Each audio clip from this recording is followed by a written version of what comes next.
No sertão nordestino do início de 1900, onde o sol castiga a terra seca e os homens precisam ser duros como as pedras do chão, nasceu um menino diferente. Virgulino Ferreira da Silva, que mais tarde seria conhecido como o temido Lampião, veio ao mundo com uma condição que o tornava especial. Ele era muito pequeno de estatura, o que na época era visto com preconceito e incompreensão. José Ferreira, pai de Virgulino, era um homem rígido e severo, moldado pelas dificuldades da vida no sertão. Quando percebeu que seu filho não crescia como os outros meninos, sua frustração se transformou em algo muito mais escuro. Para José, ter um filho diferente era motivo de vergonha perante os vizinhos e conhecidos da região de Serra Talhada, em Pernambuco. Todas as manhãs, quando o galo cantava anunciando mais um dia de labuta, José descontava sua amargura no pequeno Virgulino. As surras vinham por qualquer motivo.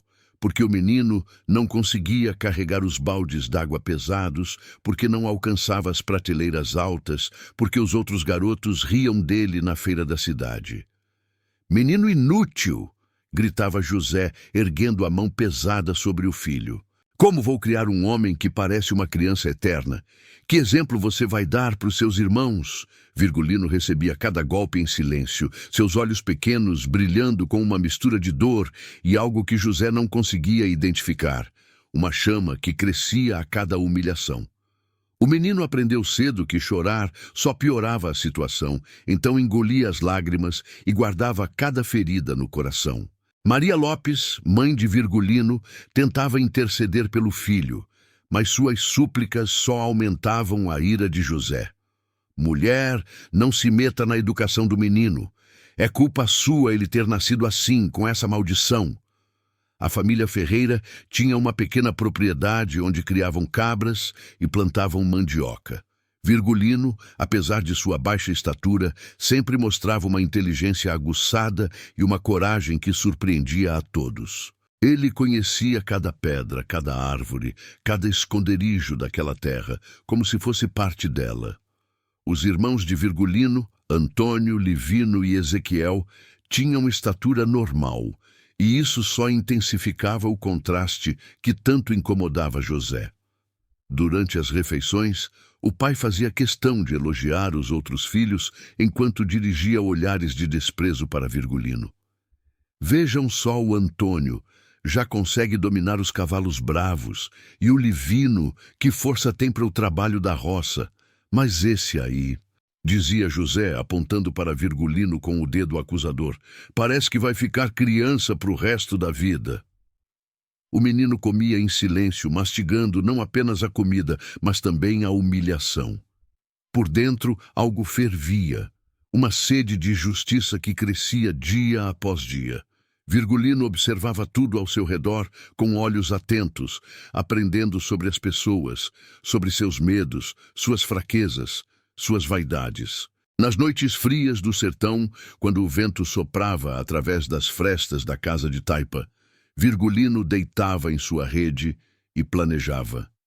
Seu cérebro jovem, mas já aguçado pela dor, traçava estratégias que um homem adulto invejaria. Ele sabia que não podia contar com a força física para se defender.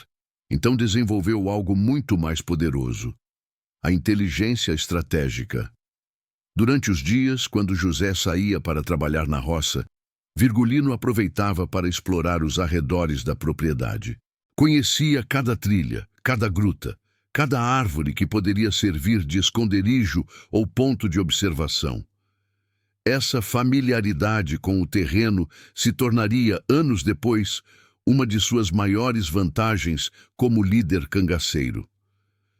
O menino também desenvolveu uma habilidade incomum para sua idade, a capacidade de ler as pessoas. Observava os gestos, as expressões, os tons de voz e conseguia prever comportamentos com uma precisão assustadora. José, em sua arrogância, nunca percebeu que estava sendo estudado como um livro aberto pelo próprio filho. Virgulino notou que o pai bebia mais quando estava preocupado com as finanças. Observou que José tinha um tique nervoso de coçar a barba quando mentia. Descobriu que o pai guardava suas economias num buraco atrás do fogão à lenha e que verificava se o dinheiro estava lá toda sexta-feira pela manhã. Cada detalhe era cuidadosamente catalogado na mente estratégica do menino, que já planejava como usar essas informações quando chegasse sua hora. Na escola da cidade, quando conseguia frequentar, Virgulino era alvo de zombarias constantes. Os outros meninos, influenciados pelos próprios pais que comentavam sobre o filho anão do José Ferreira, não perdiam oportunidade de provocar. Mas Virgulino desenvolveu uma habilidade especial. Ele sabia exatamente o que dizer para ferir cada um deles onde mais doía. Pelo menos eu não preciso roubar comida da merenda dos outros porque minha família passa fome, respondia friamente para um dos valentões que o provocava. As palavras de Virgulino eram como punhais certeiros, sempre acertando o ponto fraco do adversário. Professor Joaquim, um homem culto que havia chegado recentemente à região, foi o primeiro a perceber o potencial extraordinário do menino. Virgulino, dizia ele após as aulas, você tem uma mente brilhante. Não deixe que digam o contrário. Essas palavras eram como bálsamo para a alma ferida do garoto. Pela primeira vez, alguém via além de sua aparência física e reconhecia seu valor. Virgulino passou a se dedicar ainda mais aos estudos, memorizando poesias, aprendendo a fazer contas complexas e desenvolvendo uma eloquência que impressionava a todos. O professor Joaquim havia estudado em Recife e trazia consigo livros que falavam sobre grandes líderes da história. Ele emprestava essas obras para Virgulino, que as devorava com uma fome insaciável de conhecimento. O menino lia sobre Napoleão Bonaparte, sobre os guerreiros espartanos, sobre táticas militares e estratégias de guerra. Cada página absorvida alimentava sua sede de grandeza e sua certeza de que um dia seria mais do que apenas o filho anão do José Ferreira. Veja só, Virgulino, dizia o professor, enquanto mostrava mapas das campanhas napoleônicas. Napoleão também era de baixa estatura, mas sua genialidade estratégica o tornou imperador da França. O tamanho do corpo não determina o tamanho do destino. Essas lições ficavam gravadas na mente de Virgulino como ferro em brasa. Ele começou a se ver não como vítima das circunstâncias, mas como um futuro conquistador que apenas esperava o momento certo para emergir. Durante as aulas de história, Virgulino mostrava um interesse particular pelas revoltas e revoluções. Quando o professor falava sobre Tiradentes, sobre as lutas pela independência, sobre líderes que se levantaram contra a opressão, os olhos do menino brilhavam com uma intensidade que chegava a ser perturbadora. Professor, perguntou Virgulino certa tarde, o senhor acha que os homens nascem para liderar ou se tornam líderes por causa das circunstâncias? Professor Joaquim olhou para aquele menino pequeno, mas de olhar penetrante, e sentiu um arrepio. Eu acredito, Virgulino, que alguns homens nascem com o dom da liderança, mas são as circunstâncias que despertam esse dom. A adversidade pode criar grandes líderes ou grandes vilões. E qual é a diferença entre um líder e um vilão? Insistiu Virgulino. A justiça, respondeu o professor. Um líder busca a justiça para todos. Um vilão busca apenas vingança pessoal. Virgulino absorveu essas palavras, mas em seu coração jovem, a linha entre justiça e vingança estava ficando cada vez mais tênue. Mas em casa, José continuava com suas agressões diárias. A cada dia que passava, as surras ficavam mais violentas. José parecia estar descontando no filho todas as frustrações de uma vida difícil, todos os infortúnios que o sertão cruel havia lhe imposto. As humilhações não se limitavam apenas às surras. José fazia questão de diminuir Virgulino na frente de visitas, contando anedotas sobre as dificuldades do filho, rindo de suas limitações físicas como se fossem motivo de diversão. O menino permanecia calado, mas seus olhos registravam cada palavra, cada gesto, cada risada cruel que ecoava pela casa. Esse menino aqui, dizia José para os visitantes, apontando para Virgulino como se ele fosse um objeto curioso, ainda usa as roupas que usava há 3 anos.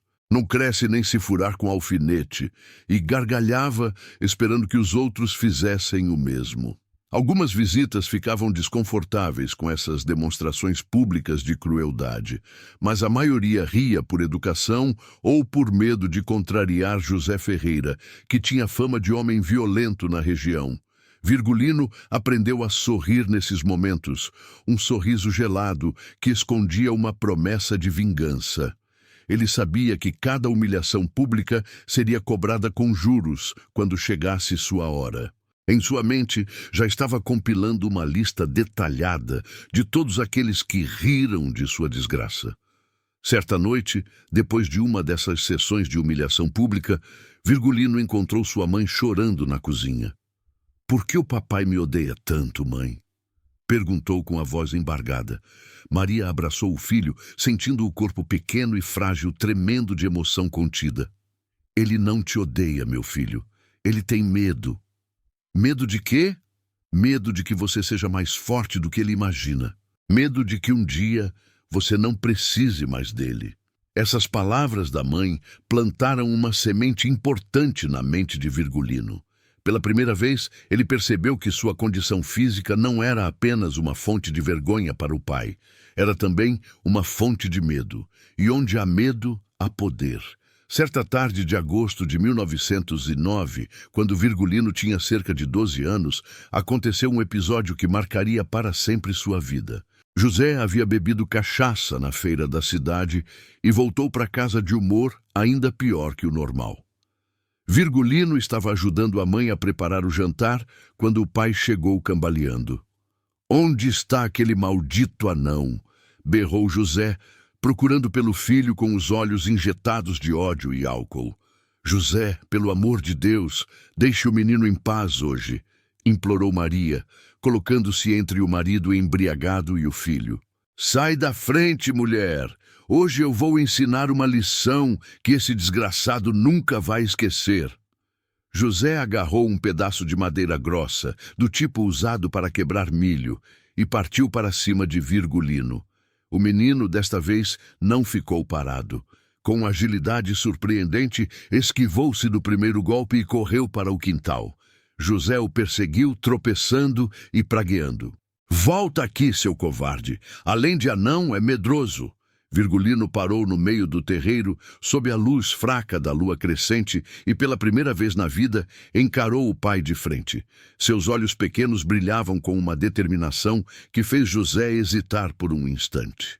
"Não sou covarde", disse Virgulino com uma voz firme que não combinava com sua aparência frágil. "E um dia o Senhor vai se arrepender de tudo que fez comigo." José ficou tão surpreso com a ousadia do filho que por um momento esqueceu de sua raiva. Havia algo na voz do menino, uma certeza gélida, que o fez sentir um calafrio inexplicável. Mas logo a fúria voltou com força redobrada. "Como ousa me desafiar, moleque maldito? Vou te mostrar quem manda nesta casa."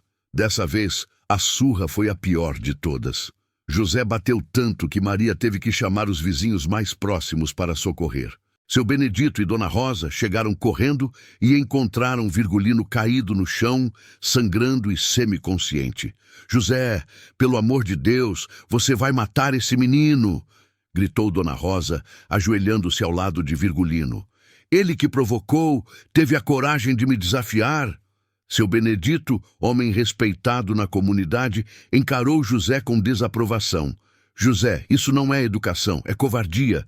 Bater numa criança assim, você devia ter vergonha." Virgulino ficou dias de cama, coberto de ferimentos, mas algo havia mudado nele para sempre. O menino assustado havia morrido naquele dia, nascendo em seu lugar alguém que jamais mais se curvaria diante da injustiça. Durante sua recuperação, deitado na rede com o corpo dolorido, Virgulino fez uma promessa silenciosa que ecoou pelos confins de sua alma. Um dia, Quando fosse forte o suficiente, cobraria de José cada gota de sangue derramado, cada lágrima engolida, cada noite dormida com dor. Mas sua vingança não seria apenas contra o pai, seria contra todos aqueles que ousassem menosprezar os mais fracos. Foi durante esses dias de convalescença que Virgulino teve uma revelação importante.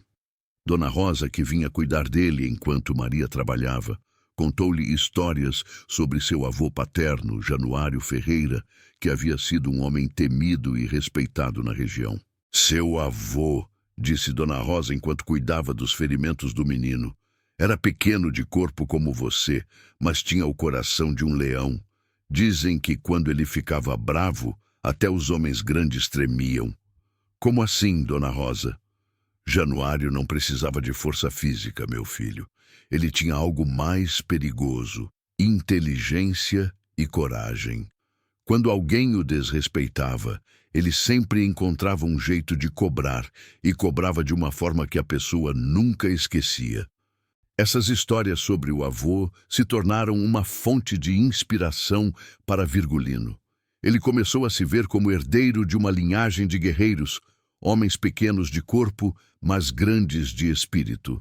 Nos meses seguintes, Virgulino mudou completamente seu comportamento. Continuava obediente e respeitoso com a mãe, mas em relação ao pai, mantinha uma distância gelada. José, por sua vez, parecia satisfeito com o que interpretava como uma vitória definitiva sobre o espírito rebelde do filho. Mas Virgulino estava apenas se preparando. Ele passou a observar tudo com olhos de estrategista. Onde José guardava o dinheiro da família, quais eram seus horários de trabalho, seus hábitos de bebida, suas fraquezas físicas e morais. O menino também começou a fazer amizades estratégicas, especialmente com alguns jovens da região que mostravam sinais de descontentamento com a ordem estabelecida. Foi nessa época que conheceu Antônio Silvino, um jovem cangaceiro que ocasionalmente passava pela região em suas andanças pelo sertão. Antônio Silvino havia ganhado fama por sua coragem e inteligência e representava tudo aquilo que Virgulino admirava. Um homem que havia tomado o próprio destino nas mãos. O primeiro encontro entre Virgulino e Antônio Silvino aconteceu numa tarde de setembro de 1910, perto do açude seco da propriedade. Virgulino estava sozinho, praticando com uma faca velha, quando ouviu o barulho de cavalos se aproximando. Escondeu-se atrás de uma moita e observou 3 homens armados descansando na sombra de uma jurema. Um deles, que parecia ser o líder, era alto e magro, com olhos penetrantes e uma presença que irradiava autoridade. "Esse lugar parece tranquilo", disse o homem. "Vamos acampar aqui esta noite." Virgulino ficou observando os homens por horas, fascinado pela forma como se portavam, pela disciplina que demonstravam, pela maneira respeitosa como tratavam o líder. Quando anoiteceu, não resistiu à curiosidade e se aproximou do acampamento. Os cangaceiros perceberam sua presença imediatamente. "Quem está aí?" gritou um deles, empunhando a arma. "Sou só um menino da propriedade vizinha", respondeu Virgulino, saindo de trás das árvores com as mãos erguidas.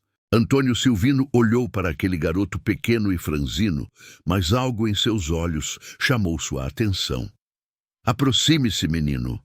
Como se chama?" "Virgulino Ferreira da Silva, senhor." "E o que faz andando sozinho por aí de noite?" Virgulino hesitou por um momento, depois decidiu ser honesto. Estava observando os senhores. Nunca tinha visto cangaceiros de verdade. Antônio Silvino sorriu. Havia uma franqueza no menino que ele admirou. "E o que achou de nós?" "Achei que são homens livres", respondeu Virgulino sem hesitar. "Homens que não se curvam diante de ninguém." Essa resposta impressionou Antônio Silvino. "Sentem-se conosco, menino. Vamos conversar." Naquela noite, ao redor da fogueira, Virgulino ouviu histórias que mudaram sua visão de mundo. Antônio Silvino falou sobre justiça, sobre liberdade, sobre como um homem pode escolher seu próprio destino, mesmo quando todos dizem que ele não tem valor. No cangaço, explicava Antônio Silvino, o que importa não é o tamanho do homem, mas o tamanho de sua coragem. Já vi gigantes correrem como coelhos e homens pequenos lutarem como leões. Essas palavras ficaram gravadas no coração de Virgulino como um evangelho pessoal. Quando os cangaceiros partiram na manhã seguinte, Antônio Silvino se despediu de Virgulino com uma profecia. Menino, você tem fogo no olhar. Um dia, quando crescer, procure-me.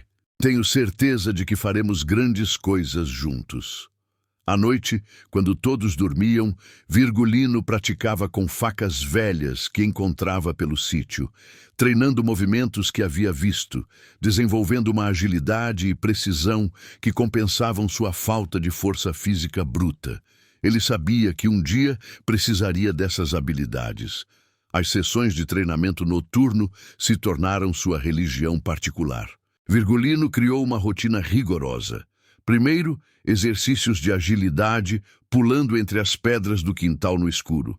Depois, prática com facas, acertando alvos cada vez menores. Por fim, exercícios mentais, planejando estratégias e visualizando confrontos futuros. Durante esses treinamentos solitários, Virgulino desenvolveu uma filosofia pessoal de vingança. Não seria uma vingança impulsiva e irracional, mas calculada e devastadora. Cada pessoa que o havia humilhado pagaria de acordo com o tamanho de sua ofensa. A relação com os irmãos também mudou gradualmente.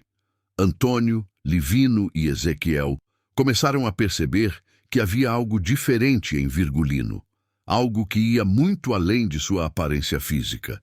Eles notavam o modo como ele falava, a forma como resolvia problemas, a maneira como as pessoas da região passaram a respeitá-lo, mesmo sendo pequeno. Virgulino, disse Antônio certa noite, quando estavam sozinhos no quintal. Você parece diferente, mas perigoso. Estou me preparando, respondeu Virgulino simplesmente. Se preparando para quê? Virgulino olhou para o irmão com aqueles olhos pequenos, mas intensos, para o dia em que ninguém mais vai ousar me humilhar. Antônio sentiu um arrepio. Havia algo na voz do irmão mais novo, uma certeza fria e implacável, que o fez perceber que Virgulino não era mais o menino assustado de antes. Em 1911, quando Virgulino completou 14 anos, aconteceu outro episódio marcante que demonstrou sua evolução. Na feira de Serra Talhada, um comerciante desonesto tentou enganá-lo na troca de uma cabra. O homem, pensando que estava lidando com uma criança ingênua, ofereceu muito menos do que o animal valia. Virgulino olhou fixamente para o comerciante e disse, com uma voz que parecia vir de alguém muito mais velho: Senhor, eu posso ser pequeno de corpo, mas não sou pequeno de mente. Essa cabra vale o dobro do que está oferecendo, e nós dois sabemos disso. O comerciante tentou insistir, mas algo no olhar de Virgulino o fez reconsiderar. Havia uma frieza, uma determinação que fazia o homem se sentir profundamente desconfortável. Era como se estivesse olhando não para uma criança, mas para um predador que apenas esperava o momento certo para atacar.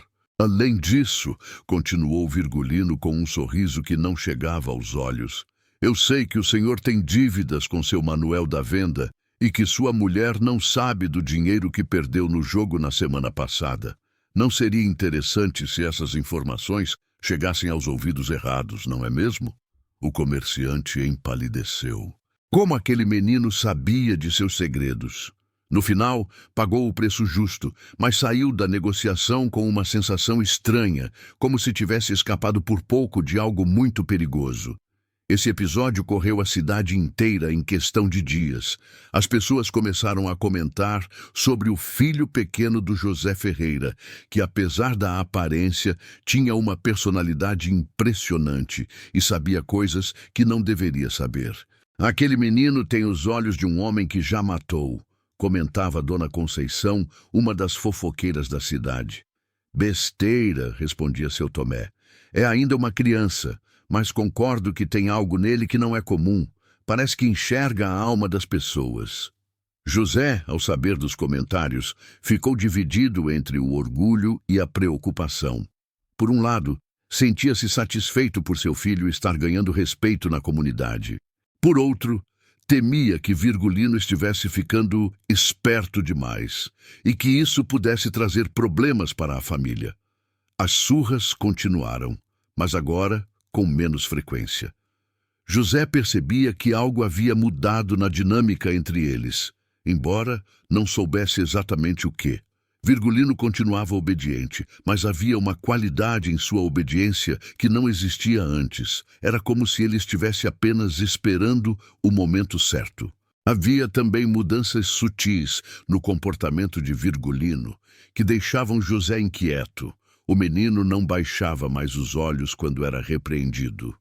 Não tremia mais quando ouvia a voz alterada do pai. E mais perturbador ainda, às vezes, José sentia que era ele quem estava sendo observado e julgado. Uma noite, José acordou com a sensação de que estava sendo vigiado. Abriu os olhos e viu Virgulino parado na porta do quarto, apenas observando-o dormir. Quando seus olhares se encontraram, o menino não se assustou, nem saiu correndo. Apenas sorriu, um sorriso frio e calculista, antes de se retirar silenciosamente. A partir daquela noite, José começou a ter pesadelos recorrentes. Sonhava que Virgulino havia crescido e voltado para cobrar todas as humilhações sofridas. Acordava suando frio, mas nunca admitiu seus medos, nem para si mesmo. Em dezembro de 1911, chegou à região a notícia de que o governo estava organizando uma força policial especial para combater o crescente movimento cangaceiro na região. José, que sempre teve medo de confusões com a lei, ficou ainda mais nervoso e passou a descontar sua ansiedade em Virgulino. Tudo isso é culpa desses bandidos que ficam enchendo a cabeça dos jovens com ideias de rebeldia, resmungava José, dirigindo olhares acusadores para o filho. Se soubesse que você anda conversando com esses tipos... Mas Virgulino apenas sorria internamente. Ele sabia que seu tempo estava chegando. A cada dia que passava, sentia-se mais preparado, mais determinado, mais próximo do momento em que poderia finalmente acertar as contas com o passado. O ano de 1912 trouxe mudanças significativas para a família Ferreira. A seca havia sido particularmente cruel, e muitas famílias da região estavam passando dificuldades sérias. As plantações morreram, o gado definhou, e a água dos poucos açudes da região baixou perigosamente. José, sempre orgulhoso demais para pedir ajuda aos vizinhos ou parentes, descontava sua frustração da única maneira que conhecia, maltratando o filho que considerava diferente.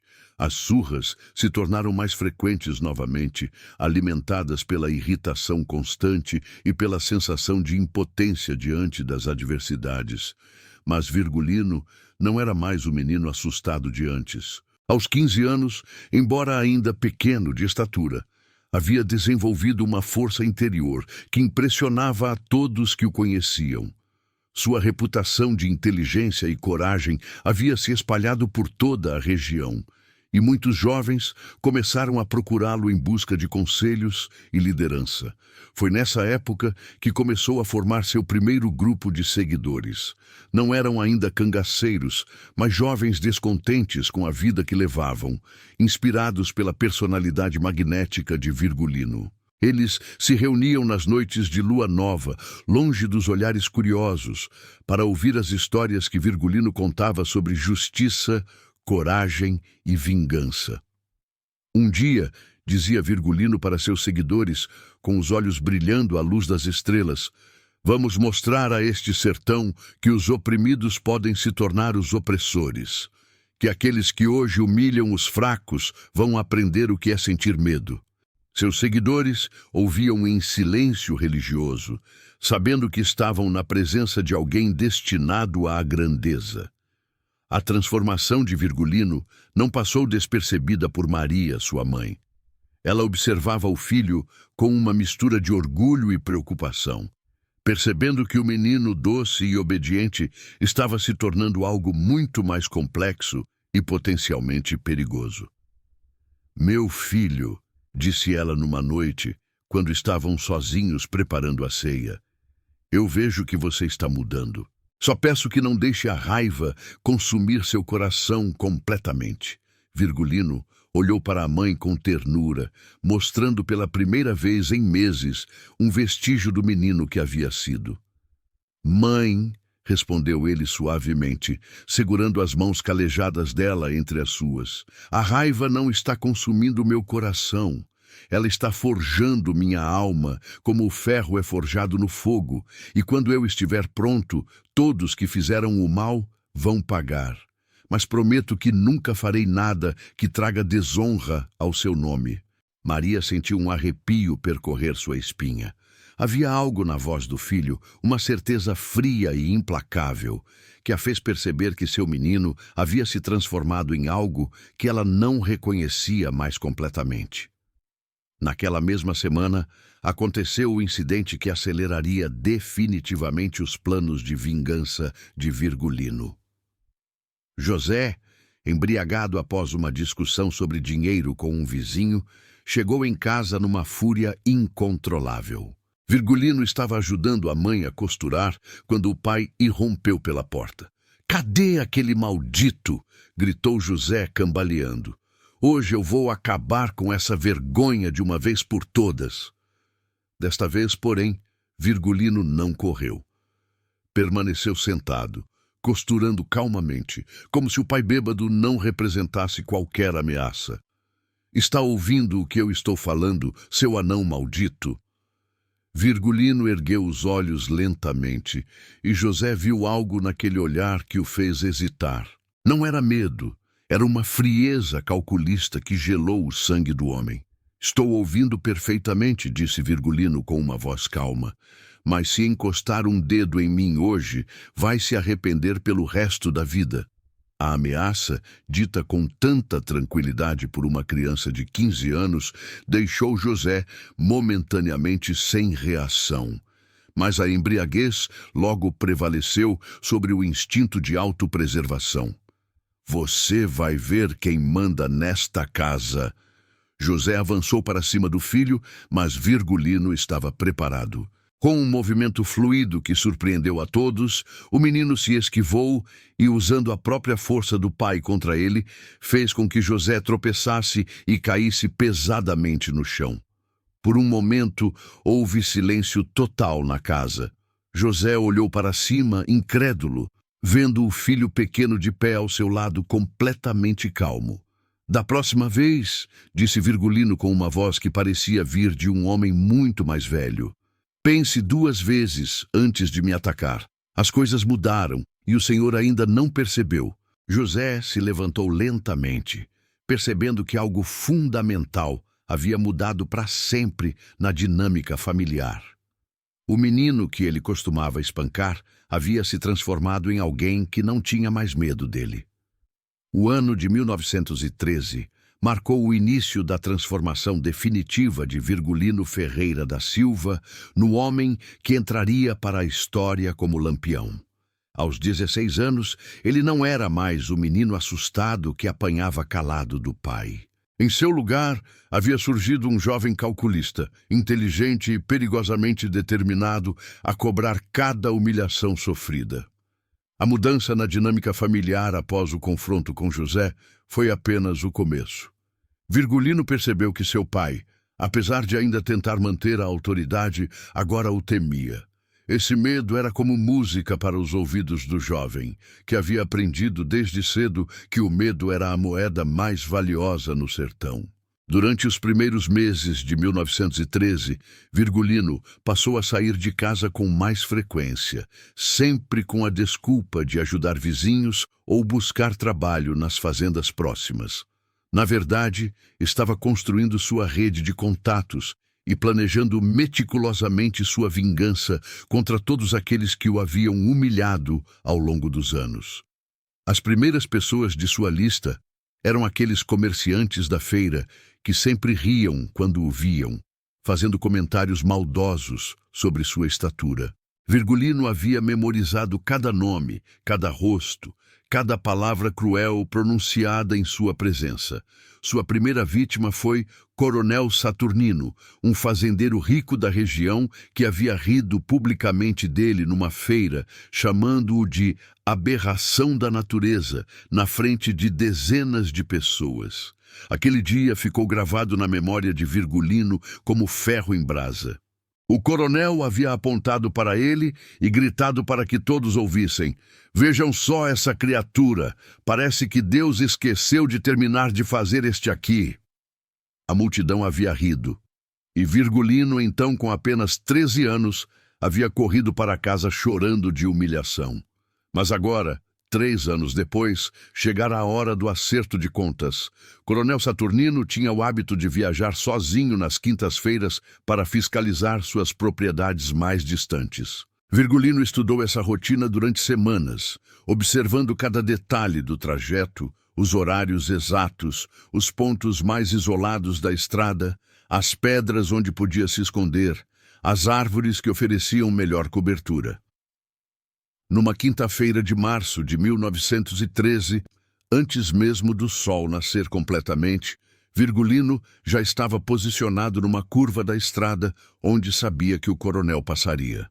Havia escolhido o local com cuidado, longe o suficiente da cidade para não ser ouvido, mas próximo o suficiente para que o coronel tivesse que caminhar uma boa distância de volta. Quando o homem apareceu montado em seu cavalo baio, cantarolando despreocupadamente uma música que havia ouvido na rádio da cidade, Virgulino saiu do esconderijo com a calma de um predador experiente. "Bom dia, Coronel Saturnino", disse com uma voz educada, mas com um sorriso que não chegava aos olhos. O coronel parou o cavalo, surpreso, ao ver aquele jovem pequeno bloqueando seu caminho no meio do nada. "Ah, você é o filho do José Ferreira, não é? O pequenino. O que quer, menino? Está perdido?" "Não estou perdido, coronel. Na verdade, estou exatamente onde queria estar." Virgulino deu um passo à frente e algo em seus olhos fez o cavalo do coronel ficar inquieto. "Quero apenas conversar com o senhor sobre algo que aconteceu na feira há alguns meses." Saturnino franziu o senho, tentando se lembrar. Ele humilhava tantas pessoas que era difícil guardar cada episódio. "Que feira? Do que está falando?" "O senhor me chamou de aberração da natureza, lembra? Disse que eu era uma praga que Deus havia mandado para castigar minha família. Fez toda a multidão rir da minha desgraça." O coronel deu de ombros, achando a situação até divertida. Um moleque pequeno tentando intimidá-lo no meio da estrada deserta. E daí? Era verdade, não era? Olhe para você, parece uma criança eterna. Se não gosta da verdade, não é problema meu. Virgulino continuou sorrindo, mas seus olhos se tornaram ainda mais frios. "O senhor tem razão, coronel. Eu realmente pareço uma criança. Mas aparências enganam, e o senhor está prestes a descobrir isso da pior forma possível." Sem aviso, Virgulino puxou uma faca da cintura, uma lâmina que ele mesmo havia afiado durante horas na noite anterior. E, com um movimento rápido e preciso que surpreendeu até mesmo a si próprio, cortou as rédeas do cavalo do coronel. O animal, assustado com o movimento súbito e o cheiro de medo do dono, empinou violentamente e derrubou Saturnino no chão poeirento da estrada. "O que você pensa que está fazendo, moleque maldito?" gritou o coronel, cuspindo terra e tentando se levantar. Mas Virgulino já estava sobre ele, a ponta da faca tocando sua garganta. "Estou dando ao senhor uma lição sobre respeito", respondeu Virgulino calmamente, sua voz contrastando com a violência da situação. "Uma lição que deveria ter aprendido há muito tempo. Tire a roupa." "O quê?" O coronel piscou várias vezes, achando que havia ouvido errado. O senhor ouviu direito. Tire toda a roupa, agora, cada peça. Saturnino olhou ao redor desesperadamente, procurando ajuda, mas estavam completamente sozinhos na estrada deserta. O sol estava nascendo, pintando o céu de vermelho, e os únicos sons eram o vento na caatinga e os cascos de seu cavalo se afastando na distância. Você não tem coragem de fazer nada comigo, seu anão maldito. Eu sou um homem respeitado nesta região. Tenho amigos poderosos. Virgulino suspirou, como se estivesse lidando com uma criança especialmente teimosa. Com um movimento fluido que demonstrava horas de prática noturna, cortou a camisa do coronel de alto a baixo, deixando-o de peito nu sob o sol nascente. Coronel, disse com uma paciência exagerada, que era mais aterrorizante que qualquer grito. O senhor pode tirar as roupas por vontade própria, preservando sua dignidade, ou eu posso cortá-las todas, pedaço por pedaço, junto com alguns pedaços de pele. A escolha é inteiramente sua, mas escolha rápido, porque minha paciência tem limites. Havia algo na voz do jovem, uma frieza absoluta que não combinava com sua aparência jovial, que fez Saturnino perceber que não estava lidando com uma brincadeira de criança. Este era um homem perigoso, disfarçado de menino. Com as mãos tremendo tanto de raiva quanto de medo, o coronel começou a se despir. Cada peça de roupa que tirava parecia levar consigo um pedaço de sua dignidade e autoridade. Quando Saturnino estava completamente nu, tremendo não apenas de frio, mas de humilhação absoluta, Virgulino pegou todas as roupas cuidadosamente e as pendurou nos galhos mais altos de uma jurema próxima, onde seria impossível alcançar sem ajuda. Agora, disse Virgulino, contemplando sua obra com satisfação, o senhor vai caminhar de volta até a cidade exatamente assim, nu como veio ao mundo. E quando as pessoas perguntarem o que aconteceu, e elas vão perguntar porque metade da cidade vai ver o senhor passando, vai dizer que aprendeu uma lição muito importante sobre humilhar pessoas inocentes. Você não pode fazer isso comigo. Eu sou um homem respeitado nesta região. Tenho família, reputação. Tinha, corrigiu Virgulino friamente. Agora é apenas um homem nu no meio da estrada, prestes a dar o maior espetáculo que esta cidade já viu. E sabe qual é a melhor parte, coronel? É que toda vez que alguém olhar para o senhor pelos próximos anos, vai se lembrar deste dia. Vai se lembrar de que o poderoso coronel Saturnino foi humilhado por aquele anão que ele tanto desprezava. Saturnino tentou argumentar, implorar, até mesmo ameaçar com represálias futuras, mas Virgulino permaneceu completamente inflexível. Havia uma determinação em seus olhos que falava de anos de humilhação acumulada, de noites planejando esse momento, de uma sede de justiça que não seria saciada com meias medidas. No final, o coronel não teve escolha senão começar a longa e humilhante caminhada de volta à cidade. A cada passo que dava na estrada poeirenta, sob o sol que começava a esquentar, sentia o peso da vingança de Virgulino sobre seus ombros. A história correu toda a região como fogo na palha seca durante uma estiagem. Coronel Saturnino, um dos homens mais respeitados e temidos da área, havia sido humilhado publicamente por um jovem de baixa estatura que todos conheciam como o filho anão do José Ferreira.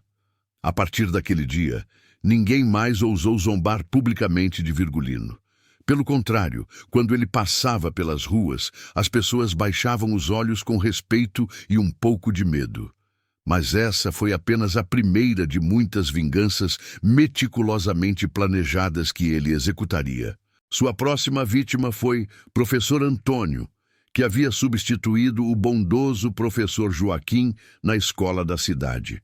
Antônio era um homem cruel que se divertia humilhando alunos que considerava inferiores ou diferentes. Virgulino havia sido um de seus alvos favoritos durante os poucos meses em que conseguiu frequentar a escola, sendo constantemente ridicularizado na frente da turma inteira. "Vejam só o pequeno Virgulino", costumava dizer o professor com sarcasmo venenoso, apontando para ele com a régua. "Parece que não cresceu nem 1 centímetro desde que chegou aqui. Talvez devesse voltar para a classe das crianças menores, onde pode brincar com bonecas." A turma sempre ria dessas piadas, não por maldade, mas porque era isso que se esperava deles. Virgulino nunca respondeu a essas provocações na época, mas guardou cada uma delas na memória com a precisão de um contador, como fazia com todas as ofensas que recebia. Professor Antônio tinha um vício secreto que ele julgava muito bem escondido. Todas as noites, depois que a escola fechava e a cidade adormecia, ele voltava sorrateiramente para a sala de aula, onde bebia cachaça escondido, enquanto lia revistas indecentes que encomendava secretamente da capital. Virgulino descobriu esse hábito depois de observar a escola durante várias noites seguidas, escondido nas sombras como um caçador estudando sua presa.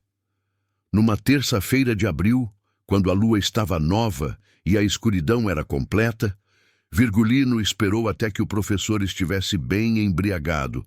Depois entrou silenciosamente na escola pela janela dos fundos que sempre ficava mal fechada. Antônio estava tão bêbado e concentrado em suas revistas que nem percebeu a presença até que foi tarde demais. "Boa noite, professor", disse Virgulino, aparecendo das sombras como um fantasma, sua voz ecoando na sala vazia de uma forma que gelou o sangue do homem. Antônio quase derrubou a garrafa de cachaça, seu coração disparando de susto. "Virgulino, o que você está fazendo aqui? A escola está fechada. Você não deveria estar aqui." "Vim para uma aula particular", respondeu Virgulino, aproximando-se lentamente, cada passo calculado para aumentar o nervosismo do professor. "O senhor sempre disse que eu precisava aprender mais sobre respeito. Pensei que talvez pudesse me ensinar." O professor tentou se levantar da cadeira, mas a embriaguez o fez cambalear perigosamente. "Saia daqui imediatamente ou vou chamar a polícia. Isto é invasão de propriedade." "Com que roupa?" perguntou Virgulino com um sorriso malicioso, apontando para as revistas espalhadas sobre a mesa, algumas ainda abertas em páginas comprometedoras. "Acho que o povo desta cidade conservadora ficaria muito interessado em saber como o respeitado professor passa as noites, especialmente as mães dos seus alunos." Antônio empalideceu como se tivesse visto um fantasma. Se aquelas revistas chegassem ao conhecimento da comunidade conservadora e religiosa da cidade, ele não apenas perderia o emprego, mas também seria expulso da cidade em total desgraça, talvez até agredido pelos pais indignados. "O que você quer?" perguntou com a voz trêmula, toda sua autoridade de professor evaporando como água no sol do sertão. "Quero que o senhor escreva uma carta", disse Virgulino, colocando papel e tinta sobre a mesa com movimentos deliberadamente lentos. "Uma carta de confissão bem detalhada." "Confissão do quê?" "De que o senhor é um homem vil, que se diverte humilhando crianças inocentes, de que usa sua posição de autoridade e confiança para satisfazer sua natureza cruel e covarde, de que não merece estar na presença de crianças, muito menos educá-las." "Eu não vou escrever isso, você não pode me obrigar."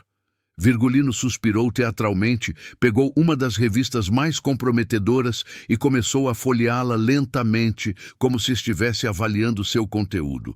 "Que pena, professor. Imagino a reação de Padre Joaquim quando vir isso, e da Dona Francisca, diretora da escola, e dos pais de seus alunos inocentes, e da sua própria esposa, que deve estar em casa neste momento, achando que o senhor está corrigindo provas." O professor compreendeu que estava completamente encurralado.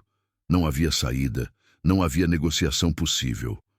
Com as mãos tremendo tanto que mal conseguia segurar a pena, escreveu a carta de confissão palavra por palavra, conforme Virgulino ditava, cada frase uma admissão de culpa, cada linha uma confissão de suas crueldades passadas. Quando terminou, Virgulino dobrou cuidadosamente o papel e o guardou no bolso interno de sua camisa, junto com algumas das revistas mais comprometedoras. Agora, disse Virgulino, sua voz voltando a ter aquele tom de calma absoluta que era mais assustador que qualquer grito. Vou dar ao senhor duas opções muito simples. Primeira, pode pedir demissão amanhã mesmo, inventar qualquer desculpa que quiser e sair desta cidade antes do final da semana para nunca mais voltar. Segunda, posso entregar esta carta e essas revistas para toda a comunidade ver, começando pela igreja no domingo, quando todo mundo estiver reunido. Você é o demônio em pessoa, murmurou Antônio, olhando para aquele jovem pequeno com uma mistura de medo e admiração perversa. Não, corrigiu Virgulino com um sorriso que não chegava aos olhos. Sou apenas alguém que aprendeu uma lição muito valiosa neste mundo cruel. Ou você humilha, ou é humilhado. E eu cansei definitivamente de ser humilhado. Professor Antônio pediu demissão no dia seguinte, alegando problemas graves de saúde na família. Deixou a cidade na mesma semana, levando apenas uma mala com o essencial, e nunca mais ninguém soube dele.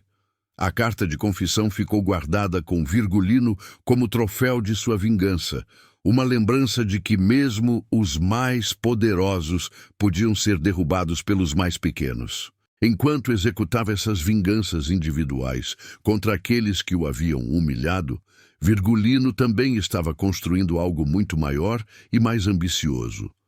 Sua reputação de homem perigoso e inteligente se espalhava pelo sertão como ondas na água, atraindo jovens descontentes que buscavam uma liderança forte e um propósito na vida.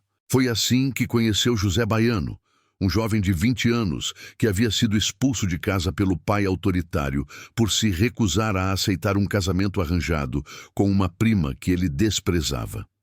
Baiano era forte, corajoso e tinha um senso natural de justiça, mas lhe faltava a inteligência estratégica e a frieza calculista de Virgulino.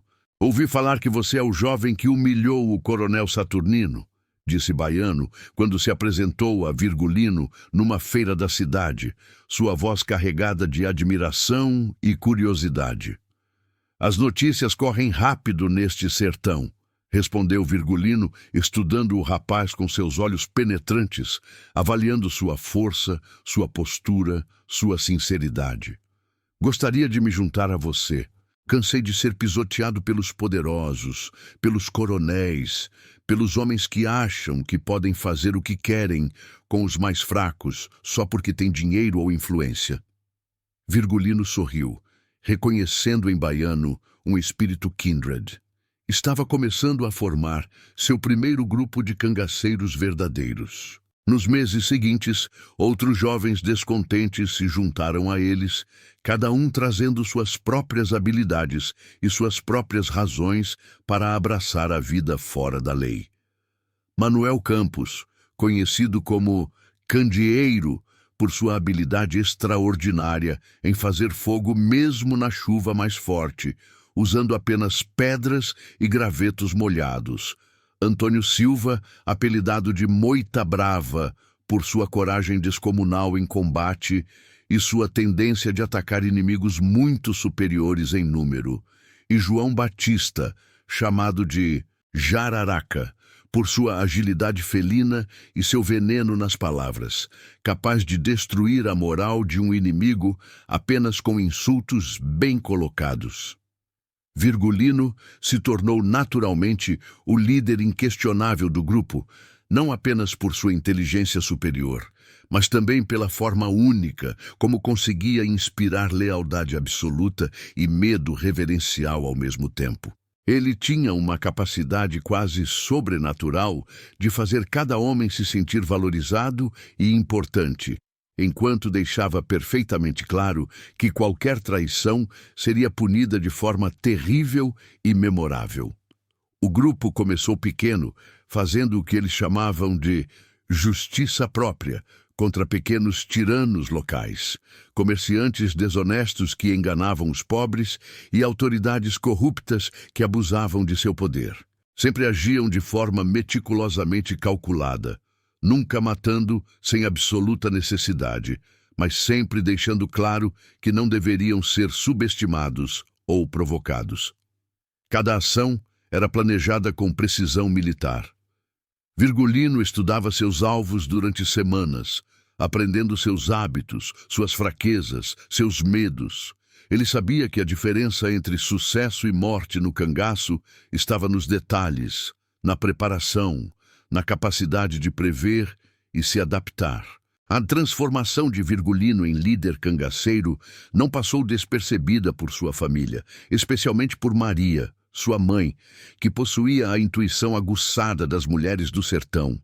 Ela percebia que algo profundo estava mudando no filho, mas não imaginava a verdadeira extensão de suas atividades crescentes. Virgulino, disse ela certa noite quando estavam sozinhos na cozinha preparando a ceia, você anda diferente, mais seguro de si, mais confiante, mas também mais distante, como se parte de você tivesse ido embora. Estou me tornando o homem que sempre soube que precisava ser, mãe, respondeu ele, beijando a testa dela com toda a ternura que ainda guardava no coração. Mas nunca vou esquecer quem me ensinou o que é o amor verdadeiro, quem me protegeu quando ninguém mais protegeria. José, por sua vez, estava cada vez mais nervoso e paranoico. Ouvia os boatos crescentes sobre as atividades do filho. Sabia que algo estava acontecendo, mas não tinha mais coragem de confrontá-lo diretamente. O homem que antes batia no garoto sem piedade ou remorso, agora evitava até mesmo encontrar seus olhos, como se temesse o que poderia ver neles. Durante as refeições familiares, José comia em silêncio, observando o filho pelos cantos dos olhos, notando como Virgulino havia mudado. Havia uma autoridade natural nele agora, uma presença que dominava a mesa mesmo quando ele não falava. Os outros irmãos também notavam, tratando Virgulino com um respeito que beirava a reverência. Em agosto de 1913, finalmente chegou o momento que Virgulino vinha planejando, sonhando e preparando há anos. O acerto de contas definitivo com José, seu pai, o homem que havia plantado as sementes de toda a sua sede de vingança. José havia passado o dia inteiro bebendo na cidade, comemorando ruidosamente a venda de algumas cabras por um preço melhor que o esperado. Voltou para casa ao anoitecer, cambaleando e cantando canções de bebedor, como fazia sempre que o álcool dominava completamente seus sentidos.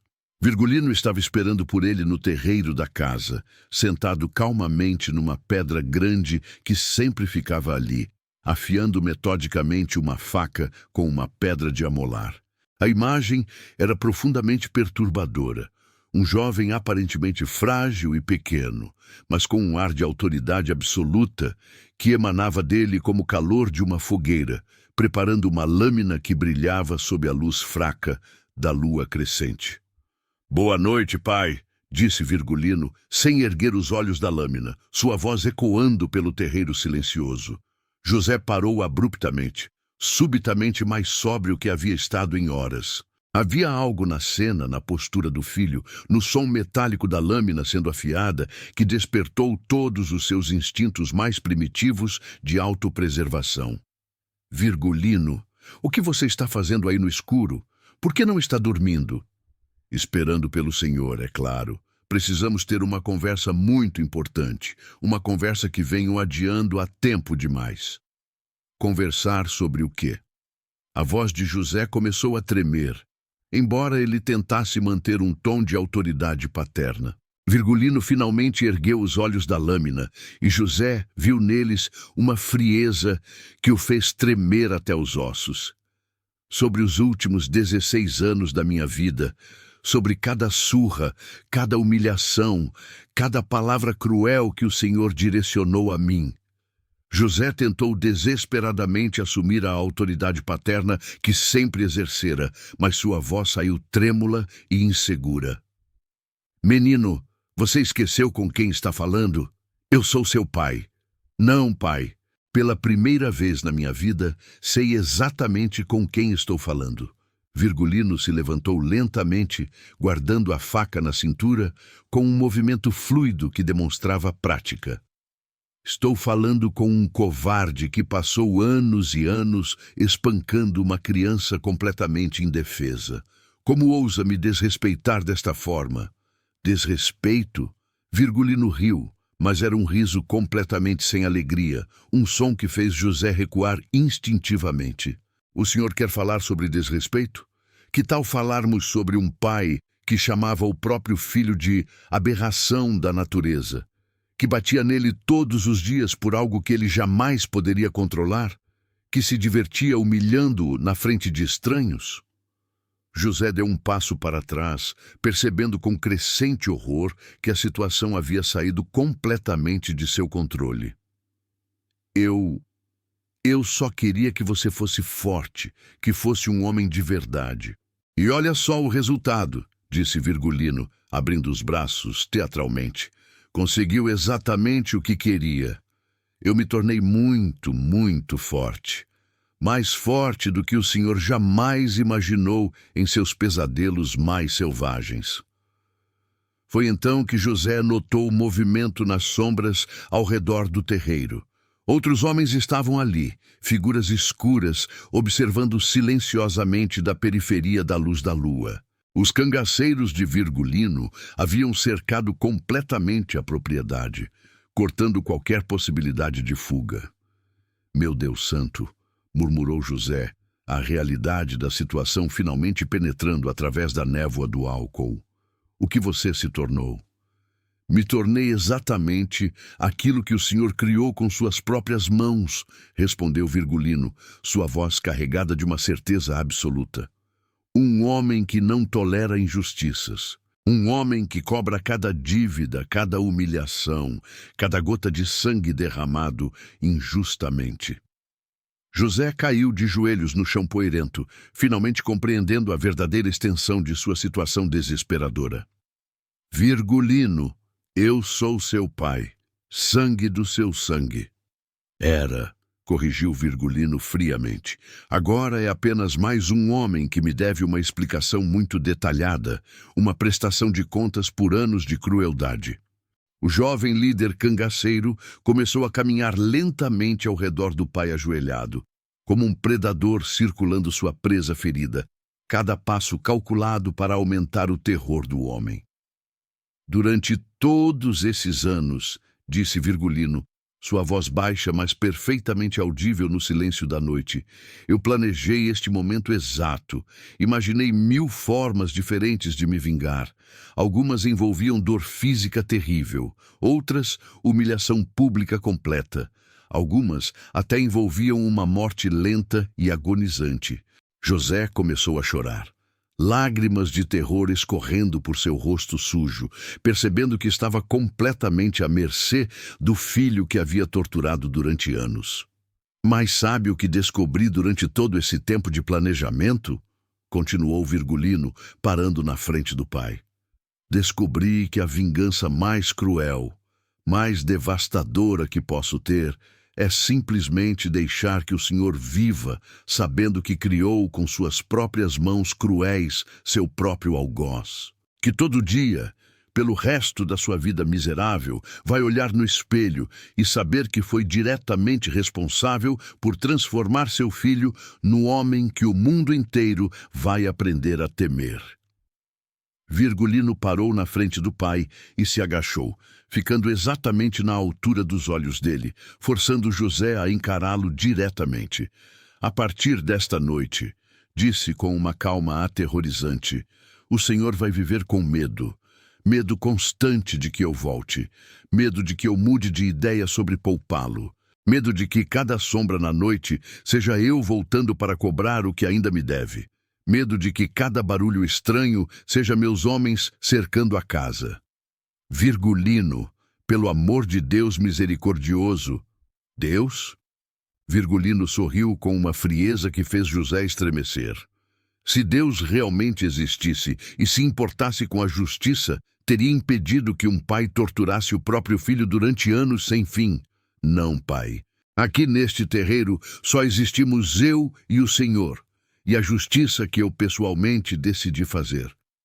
O jovem se levantou lentamente e fez um sinal quase imperceptível para seus homens nas sombras. Vamos embora, rapazes. Não há mais nada para nós neste lugar. Antes de partir para sempre, Virgulino se virou uma última vez para José, que continuava ajoelhado no chão como um penitente. Cuide muito bem da minha mãe, disse com uma voz que voltou a ter um toque genuíno de humanidade e amor. Se eu souber que encostou sequer um dedo nela, se soubesse que a fez chorar uma única lágrima, voltarei aqui. E aí, pai, não serei nem um pouco misericordioso.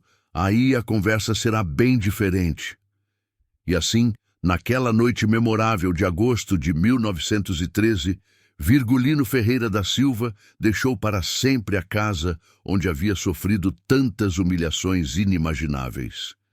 Quando partiu, levando consigo seus cangaceiros completamente leais, já não era mais o menino assustado que apanhava em silêncio. Era Lampião, o futuro rei do cangaço, pronto para escrever sua lenda imortal nos sertões nordestinos. Nos anos que se seguiram, a fama de Lampião cresceu como uma tempestade imparável no horizonte.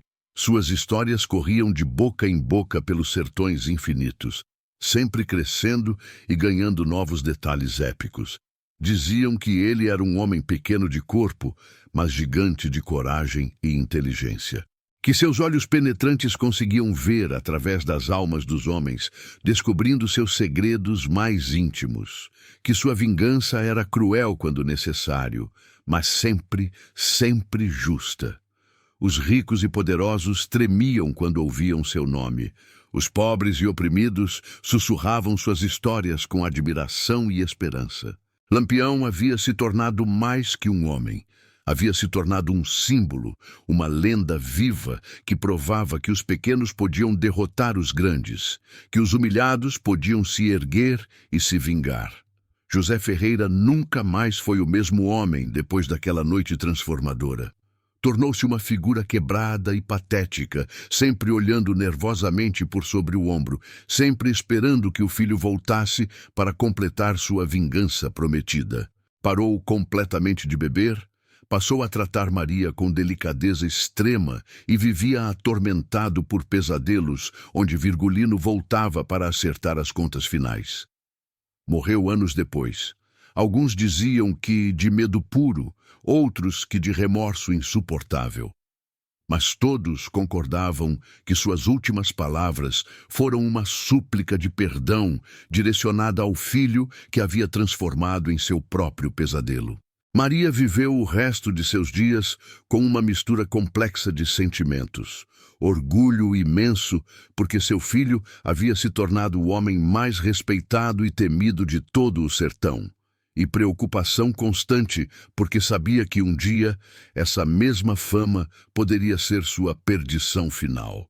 Mas Lampião havia encontrado definitivamente seu lugar no mundo. Não como vítima indefesa, mas como justiceiro implacável. Não como o menino humilhado e espancado, mas como o homem que fazia poderosos tremerem de medo. Sua vingança contra o pai foi cruel de uma forma que José jamais poderia ter imaginado. Não por tirar sua vida, mas por deixá-lo viver sabendo que havia criado, com suas próprias mãos cruéis, seu próprio pesadelo eterno. E assim termina a história épica do menino que era agredido todos os dias por ser diferente e que se transformou no maior, mais temido e mais lendário cangaceiro que o Nordeste brasileiro jamais conheceu.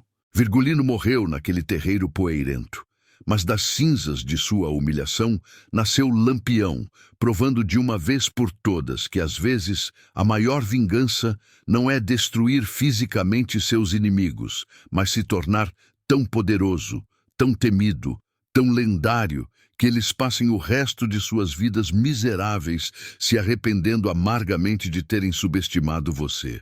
A lenda de Lampião continuaria brilhando por muitos e muitos anos, através dos sertões, mas suas raízes verdadeiras estavam bem ali, naquele terreiro empoeirado onde um pai aprendeu da forma mais dura possível que havia criado não um filho obediente e submisso, mas o rei absoluto de todos os cangaceiros. E que sua vingança, pacientemente planejada durante longos anos de sofrimento indescritível, foi infinitamente mais cruel do que qualquer morte rápida. Foi uma vida inteira de arrependimento profundo, medo constante e remorso insuportável que José Ferreira teria que carregar até seu último suspiro. O pequeno guerreiro havia finalmente vencido sua maior e mais importante batalha, não com violência desenfreada, mas com a arma mais poderosa de todas, a certeza absoluta de que havia se tornado algo infinitamente maior, mais forte e mais temido do que todos aqueles que tentaram diminuí-lo e humilhá-lo. E essa, sem sombra de dúvida, foi a vingança mais perfeita e completa de todas.